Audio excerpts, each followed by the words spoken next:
You got a helmet for me? Oh, okay, thank you. I don't want to die.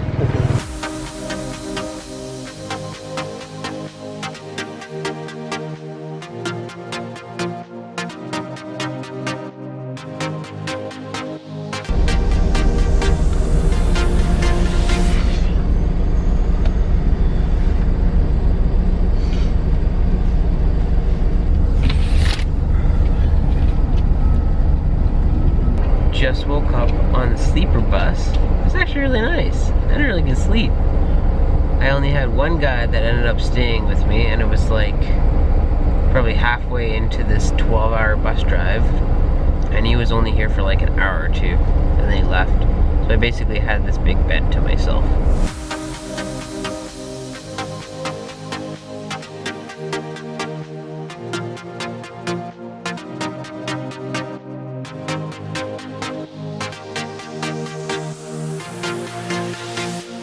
Just got off the bus, got surrounded by tuk-tuk drivers. They're like mosquitoes here. Now I'm on a scooter. I guess taking a scooter is cheaper than taking a tuk-tuk. Oh God, traveling is so sketchy. Near the Golden Line. All helmeted up. How far away is that? 3 kilometers from here. 3 kilometers? Okay.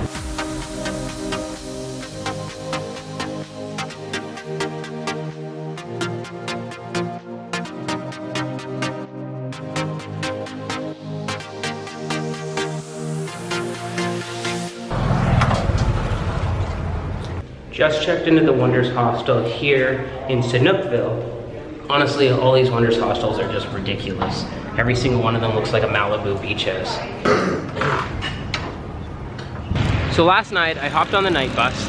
It took me all the way to Phnom Penh, and then it came down all the way to Sihanoukville. Sihanoukville is like a lot further south. This is where all the beaches are. This is like the coast of Cambodia. I arrived at 10 a.m. this morning, so it was a pretty long bus drive, but it was honestly really, really comfortable. It's a great way to travel. And I believe it cost me about 25 Canadian dollars to get all the way down here, so really good value for the money.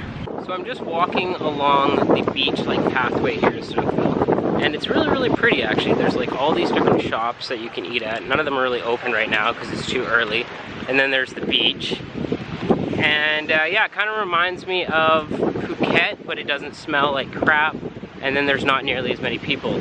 So I walked all over Sihanoukville for about 45 minutes trying to find really, really cheap food for breakfast. Honestly, I think the food at my hostel is the cheapest. It's only $2, and everything else that I see is usually about like $3 to $4. In Siem Reap, I was paying $1 for breakfast, which is just crazy. So I don't think I'll beat that. The further south you go, as soon as you hit a beach, it instantly is gonna get more pricier when you're in like a super touristy area.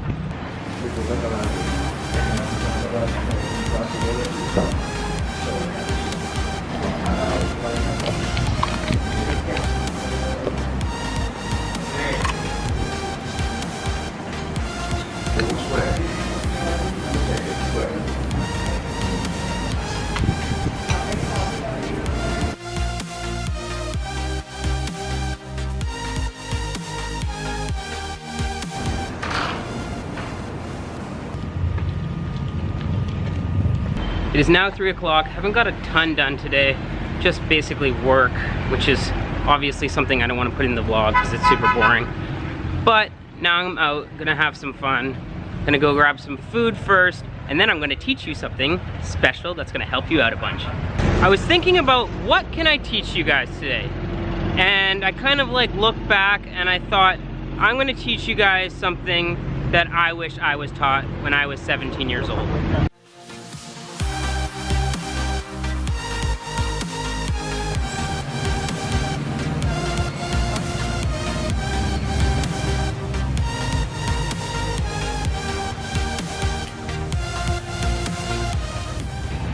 So my question for you today is, what would you do in your career if you knew that nobody would judge you?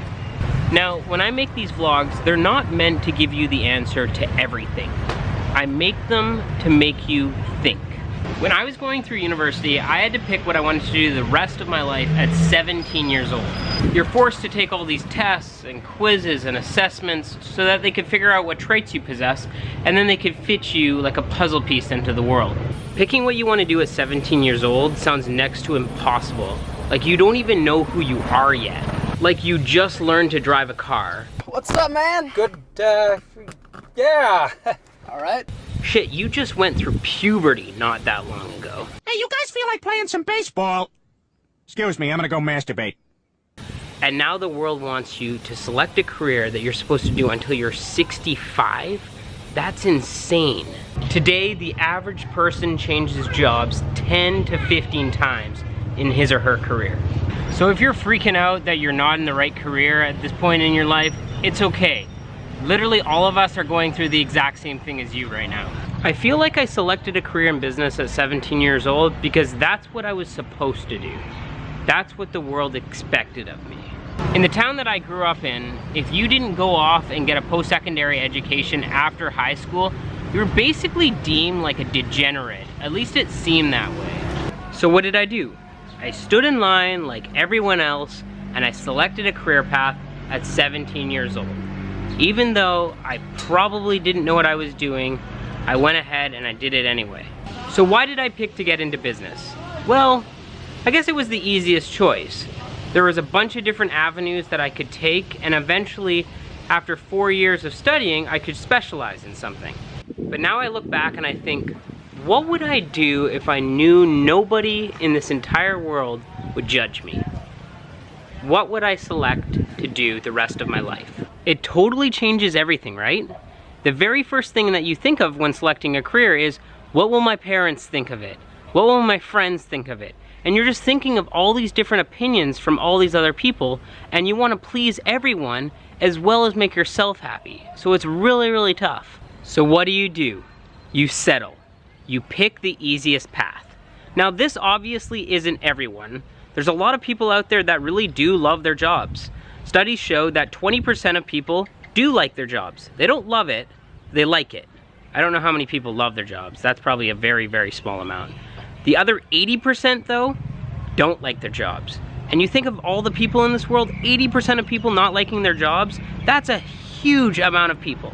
So while I was working today, I found a really, really great story by a childhood hero of mine, Jim Carrey. Now, if you've never heard of Jim Carrey, he's a famous Canadian/American actor and comedian.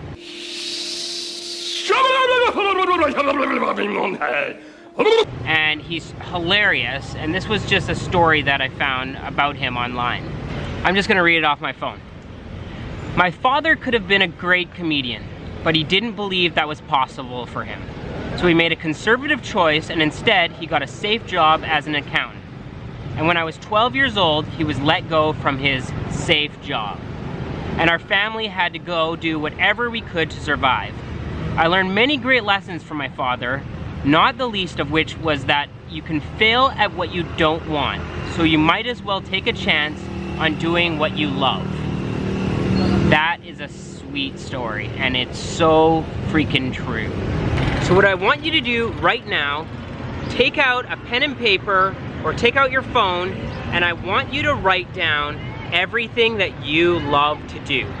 Forget about your parents, forget about what your friends would think, forget about what your siblings or your cat or your dog or your parakeet or any of those people or animals or things would think of your choices.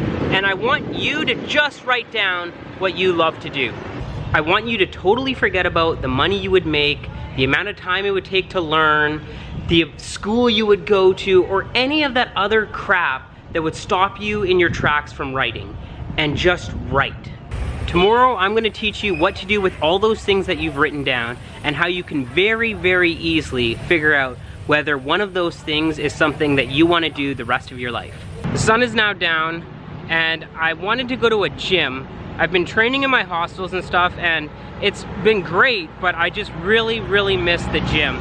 So I found an awesome gym that's really, really close. It's only $1, so I'm gonna go check that out, see how it is.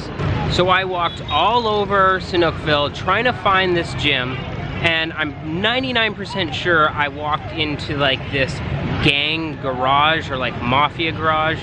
I don't know if that used to be the gym or if they killed the gym owner, not really sure. But I immediately left, grabbed some fried chicken, the total opposite of what I should have done. I'm gonna go edit now. I love each and every single one of you guys. Stay focused, my friends.